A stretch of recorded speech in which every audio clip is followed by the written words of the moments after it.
CEO, founder of Agent Boost Marketing. Been in the business for 17 years now. So anyways, 17 years in the business, CEO, founder, still very actively involved in running the day-to-day of the business. So. I'm Mike Hardle. I'm Dan's brother. I operate as president of sales of Agent Boost Marketing. I got in the business. I followed little brother into the business about 16 years ago.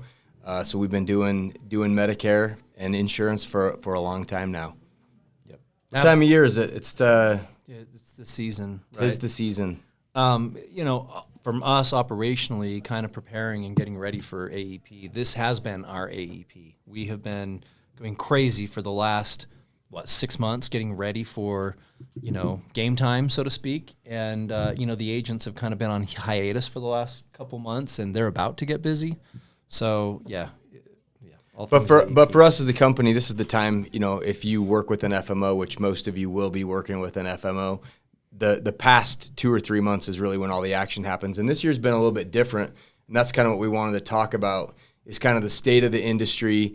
This year, it feels like everybody's getting a little bit kind of a late start in AEP preparations. The carriers have been a little bit slower on getting some things, and there's just really a lot of turmoil and change going on this year. It feels like a little bit of an atypical year. What do you think? Yeah, like my take on it is like in having the nice thing about us is we have dialogue back and forth, right? Being the middleman, we talk with the carriers, we're talking to the agents, we understand, we have a pulse on both, and in the dialogues that I'm hearing, this year is very chaotic, so the funding for 2024 is going to look very different. So, we had all those years of COVID where, funding, the printing press was on, money was everywhere, everybody was lining their pockets, the P&L looked great, so everyone was growing, scaling, going wild. Even the smaller carriers, the mid-sized carriers, the large ones, everyone was growing. And now this next year with Medicare changing the reimbursements, it's really rocked the world of some of the smaller and mid-sized carriers. So. Talk a little bit about, it's just for agents that may not know kind of why that is, because all of a sudden carriers are having to operate almost like, I don't want to say a real business, but the free COVID funding is all dried up. The emergency youth authorizations all ended, and now the MLRs have kind of hit, and that's what carriers go off of. So talk a little bit about how and why carriers have to kind of adjust when the free money's not flowing and getting back to reality. Yeah, so a lot of it comes down to like two things, MLRs and stars, right, are the big things. And so that's that medical loss ratio, and it's the percentage of, premiums that they're taking in dollars and how much they have to put into benefits and how much they get to use for administrative things. And agent commissions, for example, go under those administrative services. So there's all those metrics in place. And so carriers, if they're running hotter or have higher MLRs, then they're not going to be positioned as well to have those benefits. Right? Yeah, and CMS hadn't been applying some of the stars and HEDIS metrics and some of the funding measures. They kind of postponed a lot of that during the COVID years, the 2 or 3 COVID years. In addition to a lot of care, a lot of seniors weren't getting care. Well, yeah, two things. So you had that, number one, they weren't enforcing, they were being a little looser on the stars and the HEDIS and the funding for a couple of years. And so obviously carriers were receiving a lot more in payments per member per month. And now you also have that they were getting that extra cash. Some carriers were starting to operate as if that's how they were always going to be funded. It's almost like they completely thought that was indefinitely going to be how they were funded. And then, combine that with right now they're also auditing and going back. CMS is going back and auditing payments from the last 2 years. And it's like a clawback or a chargeback, just like an agent has a commission chargeback. They're getting millions of dollars pulled back in payments. So that's happening right now. So when you're looking at, okay, there's less funding that's just not flowing, plus you're looking at potentially money being clawed back. And when we're talking about MLRs and your expenses, people during COVID for a period of 2 years weren't getting access to care and some of the medical treatments that they were supposed to. Yeah. And then there's that big catch up, that tail that now a lot of people were delaying or putting off the care. Then they're going, and so some of these carriers also didn't have like claims data to know how they were running, and now they just get a big influx of claims data. So more utilization, more claims data. It's kind of messing with their financials, and so now obviously the reaction is going to be kind of hunker down. Let's be more conservative next year. to kind of offset that. So it's a weird dynamic going into next year. Yeah. So what we're seeing from the FMO side and basically kind of how it affects you as an agent is we're seeing pretty much across the board, most carriers are going to have a pullback or less funding in stars and HEDIS. Their stars, a lot of times we're seeing some of these carriers go down a little bit. And so it's really disrupting the industry in that some of the smaller carriers, some of the, I don't want to call them second tier carriers, but some of the emerging MA plans and some that have made a lot of ground over the past 3 or 4 years, they're being disproportionately affected. And we're seeing a lot of disruption. We're seeing a lot of upheaval as some of these carriers are kind of trying to have to adjust to the new world. And so that a lot of times kind of spills over and it does two things for agents, right? It makes it a little bit difficult depending on how your business is aligned, where your book of business is, who you've been selling the past couple of years. But on the other side, it also creates a lot of potential opportunity. So what is your kind of advice to agents who are kind of looking out at a state by state or national landscape? Yeah, I would just say that you have these larger carriers that are going to be a safer bet, at least into this next year or potentially 2 years, right? Because when you look at, it's not just their MLRs and their star ratings overall, but then you also look at the way some of the larger carriers, they control more components of the entire like healthcare delivery system, right? So they, for example, I'm just using this one example. United Healthcare, when they build in their gym membership, they did their own Renew Active. So they're not having to go out to the market to a third party to, Silver Sneakers or Silver and Fit and pay a third party a markup for those services. They cost contain by doing it themselves. And same with, we'll call it like a PBM and, these other services all along the way of that care delivery mechanism, they own. Like sometimes the hearing aid benefit that goes into a plan, they own the factory, so to speak. And so they can cost contain in addition to having some of those better things on their financial. And so that's why in leaner, tougher times, those carriers just have the ability to maintain or still have rich and solid benefits. And some of the smaller carriers can't compete at that level with a shortage of funding. So I was just going to say, there's two really ways of thinking about it. If you're a broker and you want to sell in tougher and more challenging years, some of the carriers that are having a difficult time getting distribution, getting buy-in, getting people to sell their product, they may be willing to do a lot more for a broker. So smaller carriers, if they're saying, hey, we've got an uphill battle this year, we're not positioned well in the market, we're going to have to go to some partners on the distribution side and whether it's splash some cash, create some opportunities for them, do something, buy their loyalty. Some of those smaller carriers might do that, where I think the larger carriers are just going to be like, hey, we're winning, we're vanilla, we're staying pat. And so, our product and our consistency is just going to save and win the day. Yeah, in years like this, it seems like sometimes if you can just maintain or stay close to flat with your benefits, you're going to win, right? And so what we've seen from the FMO side is, of course, like Dan was talking about, some of the carriers that have larger pockets. Everybody knows UHC's generally the 800-pound gorilla when it comes to national benefits and things like that. And this year, it seems like they kind of waited to go last in years past as far as like unveiling benefits. And for those of you agents that are watching this, today is August 16th, 2023, but they kind of went last as far as national rollouts and kind of unveiling their benefits. And it feels like a little bit maybe they were waiting to show their hand. How do you feel like that's affected the industry or everybody else, the carriers and the agents? Yeah, I mean, it didn't affect us, as an FMO and as a brokerage with our agents. It really didn't change our forecasting, or how we were, looking at the market this fall. So, but I will say that there were plenty of other agencies, producers, people out there who wouldn't do their commitments or their goals to other carriers because they were like, hey, I don't, until I get a full picture of what benefits and the landscape's going to look like, I don't want to give you my hard commitments and forecasts. And so I think that did delay things a little bit. And so you have a lot of other carriers that, there's always like this, kind of like a little, some of them call it war games, there's kind of that strategy going on. We think and anticipate that this carrier is going to do this, so we're going to do that as a counter. Sometimes carriers are trying to file benefits for 2024 based on what they're seeing in 2023. And by the time they go to market with it, that other carrier's already, a step or two ahead of them, right? So there's always that kind of cat and mouse game between the carriers.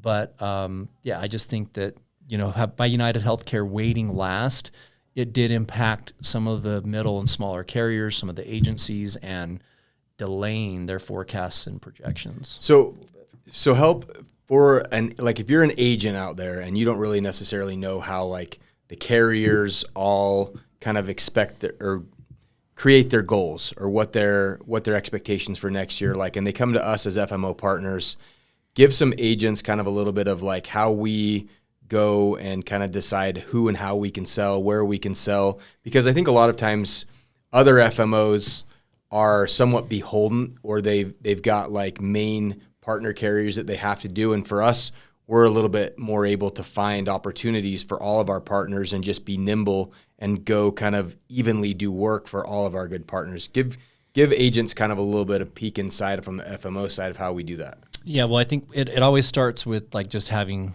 integrity and being pretty realistic with carrier partners. I mean, obviously, we can't control all the dynamics in the marketplace, but having a good understanding of how it's going to work, we want to forecast to our carrier partners exactly what we really do think we can perform for them. And so they're always going to come to us with saying, hey, you have X amount of contract level, we expect X amount of sales volume from you. And then it's usually a blend of like, okay, are there retail opportunities that you can help facilitate? Are there lead opportunities? Is there marketing dollars or other things you can do to help us achieve like this lofty sales goals? And a lot of times, depending on how much a carrier is willing or can support us, we can increase or decrease our goals based on that, because it really is that blend or that match of their products to the market in addition to the partnership and the opportunities they're giving us. And we're always trying to just be honest. And I always tell that to agents too, is don't take, a lot of money or make a big commitment to somebody that you just can't make. If you can't come through on your commitment, don't do it. Don't take a couple $1,000 here and there from a carrier, knowing full well you're not going to be able to write your goal or achieve your product. And also, just if you are going to take money from carriers or leads or other things, resources from that carrier, just make sure and act with integrity. And if they're sending you leads of their members or some other opportunity, make sure that you're doing everything you can to fit the product on it. I mean, certainly you've got to do what's right for the consumer. Don't cram people on it if their doc's not on network. Their drug's not covered. Don't write the product. But every opportunity that you can, place somebody in their product and put them there. Have that integrity and do it. Try to uphold your financial commitments. Because it's not worth burning the bridge and a relationship over some leads or a couple $1,000. That's what I always try to tell agents. Yeah, one piece of advice that we always find very amusing in the insurance community, especially on the Medicare side of things, is how small the actual community is at the top. And that goes as far as like people that work for carriers at a high level, the broker managers. And so it's like you as an agent may take some money and not fulfill your commit, but that's going to haunt you around like a ghost through the rest of your career, because a lot of times these agents, they kind of go from carrier to carrier. They're always looking for other opportunities. And because Medicare specifically is such a niche product, you find that a lot of the same who's who, we'll go to these national conventions or rollouts and stuff like that, and it sometimes feels like it's the same 500 to 1,000 players that kind of everybody knows each other, and your reputation and what you do for the agent and the brokers and the carriers will follow you around throughout your career. Oh yeah, perfect example. Like you have we'll just say Agency X. Agency X goes to carrier Y one year and says, hey, I'm going to write X amount of apps and I want X amount of dollars. Okay.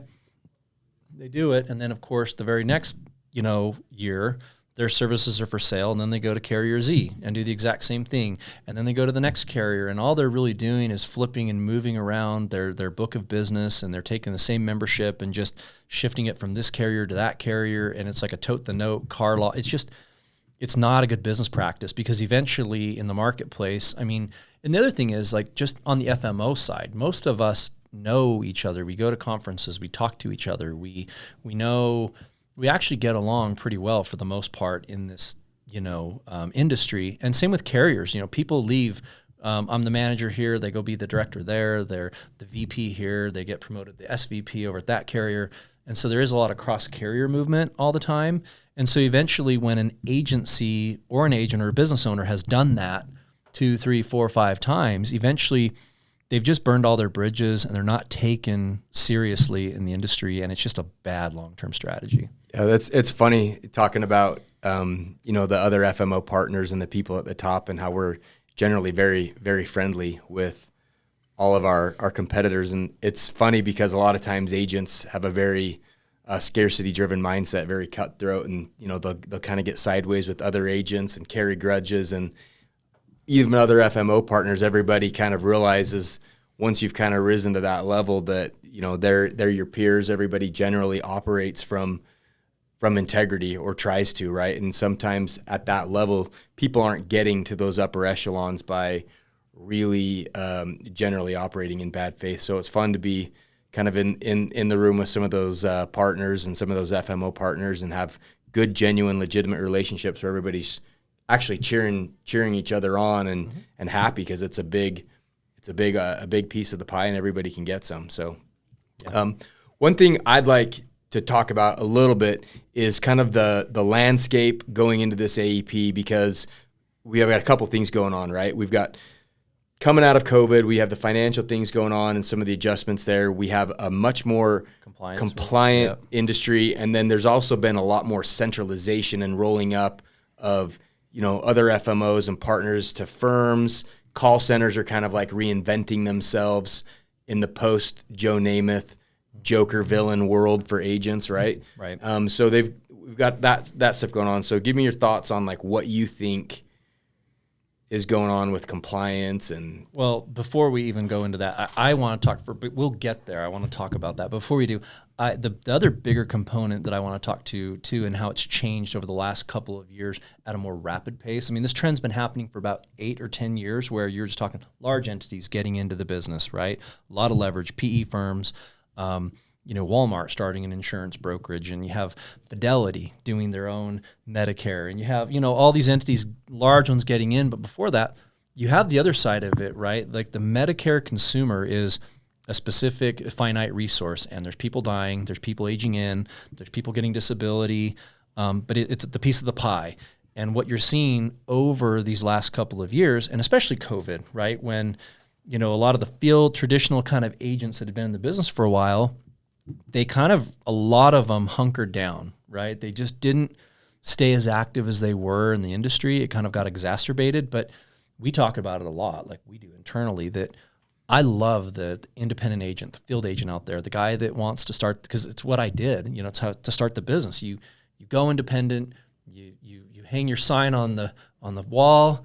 You're, going to be an entrepreneur and start your own business, and it's very painful. It's hard financially to do it, to grow and to scale and be independent. And I root for that and I cheer for that, and I want those agents to win. And the hard and frustrating thing for me to see is those agents, when they get to some level of success, whether that's they're making $150,000 a year, $200,000, $300,000 a year, they get to this point where financially they're stable and they no longer work, or they work on average 5 or 10 hours a week. If a client calls them, they get a referral, and the business hits them in the forehead, they'll take the time to go ride an app and a piece of business, but they're not working anymore. And by them not actively being engaged, developing opportunities in their local market, working with funeral homes, working with tax planners, developing their pipeline and their lead network and staying active, that business is getting written somewhere. Like those people are getting a policy written. It's just not by them. And so for every day, week, month, and year that passes that they're not working, that whole segment of the population is getting written and serviced by those large institutions. And so they're just slowly, by choosing not to work and not to stay active, they're working themselves out of a job, so to speak. And that's one of the biggest things that I, am just very passionate about, and keep telling agents that I'm not trying to be like a slave driver or tell them that, there's never enough and you've got to be incredibly motivated. But it's just, they need to maintain their need in the marketplace and the demand for themselves and the services that they're offering carriers. And if they don't continue to grow and develop that way, there's not going to be a demand in the marketplace for their services. Yeah. Is really the hard thing that I see. So I think that's the one side of it. And then you were talking about like the leverage and all the big entities getting in too. And that's that other component to the equation. And they are seeing the potential revenue opportunities and how much revenue there is in this business, and the sexiness of the LTV and the lifetime values and the recurring revenue. And it's also very easy to forecast that revenue and start modeling it out and looking at, sales and what the stable, predictable returns over time. Yeah, retention rates and LTVs, and even to the point where you can calculate out, D-SNPs and chronics and traditional MA and average, and you can get it down to the carrier. And so forecasting all that revenue is very, very, very attractive from like an investment perspective. Yeah. So I just want to jump in on the agent thing, because that's probably what's going to be most beneficial for any agents that are watching this. Is like Dan said, as my role, I'm operate as president of sales, but mostly I've been recruiting agents and teaching and training and developing agents and pouring into them over the past 4 or 5 years. And I've talked to literally tens of thousands of agents, and what Dan is saying is probably the biggest threat to you agents. If you're a field agent out there or just an independent agent and you're kind of wondering what's happening to the industry, what Dan's saying is true. And one of the things that frustrates me is I feel like a lot of agents that got into the business that are older agents like us that kind of got in, and we were doing community meetings and we were out, meeting people at the buffets and pitching people, and we were out meeting people at the kitchen table with our briefcase and doing business hand to hand. A lot of these agents that grew the book of business, the industry was very different back then. The good old days, pre-MIPA. Yeah, it was, and guys, insurance agents, you had a warm body, and they needed a physical human body to go out to these kitchen tables and to go out and get a wet signature on these pieces of paper. And so, a lot of agents that had a lot of success were kind of right place, right time, because you could almost stumble your way into success a lot of those years ago. And you did have to work and be successful. But what I see in talking to a lot of agents is they keep talking about, like Dan said, the good old days. And guys, your biggest obstacle is you're romantic about the way things used to be and the way the industry used to be, and you're unwilling to adapt to the current environment. And I see a lot of agents that keep like waiting for things to go back to the way it used to be. Like when we got in the industry, it was AEP, and you worked your guts out, like 80 hours a week. Yep. We were on the road warriors, and then you took a break off, and it was OEP. Then it was 70 hours a week. For some of those years, but then OEP went away, and it was pretty much you could only do business when somebody was aging in, right? Or low income or duals. Yeah. It was limited. Yeah. Now, the way the industry's evolved is SEPs, like, the government tends to do. There's never been a re-implementation of that. There's like 60 plus SEPs always. And so agents expect that the industry is going to go back to these days where, hey, I can work really hard for a season, I can hang my hat and sit around for 6 months and go golf and go do whatever, and then I'm going to pick my briefcase back up and go out into the market. And it's never going back to that. And so a lot of agents keep thinking, or they keep complaining about, these people doing this and call people and different flipping people during the year. But you have two choices, like Dan said. You can either adapt and you can figure out ways to continue to add value year round and grow your business year round, or you can slowly kind of like be eliminated out of the industry. And that's what we see. The other thing I was going to mention that you were bringing up is that, the other thing that agents want all the time is, hey, give me my exact out-of-the-box thing, my solution to everything. I don't want to go spend any time, work, effort at all, or pain in my business. You solve it all for me. And that's the other thing we're telling agencies and agents all the time is we don't always have the exact right answer, but we have to do a lot through trial and error. Like we have to, from marketing perspectives of where we spend and how we do it, or even like our software, our CRMs, our stacks, other things like you don't just know. You have to spend some time, effort, pain, money in trying different things and figuring out what works. And I think a lot of the agents I talk to as well, they're just too afraid of like, oh, I'm too afraid to spend my $500 or my $1,000 in this.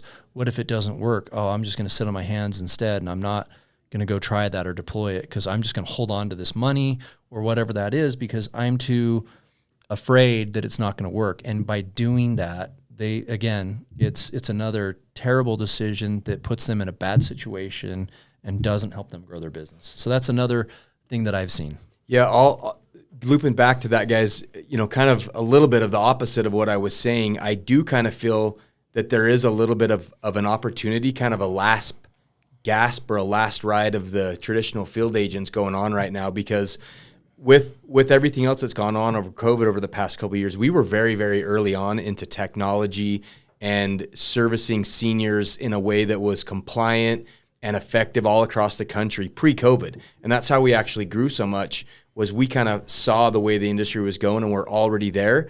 But really over the past 3 or 4 years, when we were just joking that, Joe Namath became like a villain in the Medicare world, because all of us agents hated seeing all these hero commercials. Quarterback, villain. Hero quarterback that is a villain. Yeah, that like you couldn't turn on a TV for 4 years without seeing some sort of misleading, duplicitous ad, right? And it's kind of, everybody went so virtual so fast with COVID, and I feel like there's almost like a little bit of a resetting where for any agent that wants to be a little bit entrepreneurial and go back, there's always like that counterpunch. And the saying I always love is marketers ruin everything, right? And we've all piled into this virtual thing, and seniors have been getting blown up with phone calls and direct mail and every ad, and they're all kind of sick of it. And so I do feel like if you are one of these agents that's a traditional field agent, as we call them, there's a lot of opportunity for somebody that's like, I don't want to deal with an ad. I don't want to deal with some, enrollment center over the phone. I want to walk into someone's office or have someone come back to my house, shake my hand. I know my guy, and we can do it quickly and efficiently. Mm-hmm. So I do feel like there's a little bit of a boomerang effect there where that's kind of a viable. That and the counter where we actually have an agent. I'm not going to give specifics because I don't want to ruin, that they have a great thing going. But, the local aspect of there's a lot of counter Joe Namath, counter big call center, ads and campaigns that are working very well. Kind of like, don't call Joe. Joe don't know. I'm local. I'm in your backyard. I've been in the business for 10 years. I'm a local native. I'm here to help you. Those kind of very organic, local feeling campaigns resonate very well with consumers. And it's like, here's my local number to call me on, not this toll-free number. We have agents that we partner and work with, that are having a lot of success with that exact vibe, that feeling, that, that's just their strategy. And it's resonated with consumers. So, that, to your point, I think people have gotten so beat up, and it went from Joe Namath to Dynamite, whatever that was, and Jimmy Walker. We had any washed up old celebrity. We had to get a different villain, for a while, but it's the same dog, different leg, right? And so that counter of that local feeling does resonate right now, and it's still viable. And I think that's one of the things that makes me, very, frustrated, is the fact that there's still so much business out there for people to go get. And they're just unwilling to take the risk and go put in the work to go get the business, But yeah. So at the end of the day, guys, like if agents sometimes forget that at the end of the day, you are a salesperson, right? And what our job is to do is to prospect service. And we joke all the time that agents want from us as their FMO partner. They're like, hey, if you find a client that's qualified, if you get them on, interested, and you book an appointment and I show up or I call them and they're qualified and ready to go, I will sell that person almost every time. And you give me the enrollment tool, and you help me store it, and you help me track it, and you do and pay me full commission. I can show up and get them to sign. Yep. And so it is true that they really do want us to do 95% of the work, and they want to do 5%, but paid 100. Right? So really, I think we're kind of coming up at like where we wanted to wrap up on this first episode, but there's so much opportunity still, guys. If you're an agent out there, whether you want to do business, virtually, hybrid, I think hybrid is what every agent is kind of after these days. And it's just, like Dan said, there's so much more opportunity. It's easier to scale and get in front of people. There's the workplace is so much more dynamic. The opportunities out there, and we're still in the middle of the silver tsunami, right? We've got 3 more years of 16,000 people a day turning 65 right now before that kind of crescendos. Well, combine that with MMPs, going away here in the next, in 2025, and Medicaid realignment, and there's just more opportunity than ever. But it also, it takes someone to be more sophisticated these days than it used to be, because not only do they have to be an insurance agent and understand products and X, Y, and Z, they have to have some level of technical ability too, and they have to be a little bit more dynamic in order to be successful than they were 5 and 10 years ago. There's that. And then just before we wrap, we didn't talk about the compliance too much, but I think we should talk about that in the next episode, because that could be a whole. Well, we will. Yeah. But the other thing I'm finding too, we're talking about AEP and getting ready for AEP. I'm seeing a trend, and it's not just our organization. I was talking to another FMO friend, and I have a percentage of agents this year, but the smallest percentage ready to sell at this point in the year than in years past. We have more agents who still haven't done their certifications, which I don't think there's any excuse for. They've been out since June and July. They've been out for 6, 8, 12 weeks. They're still not done.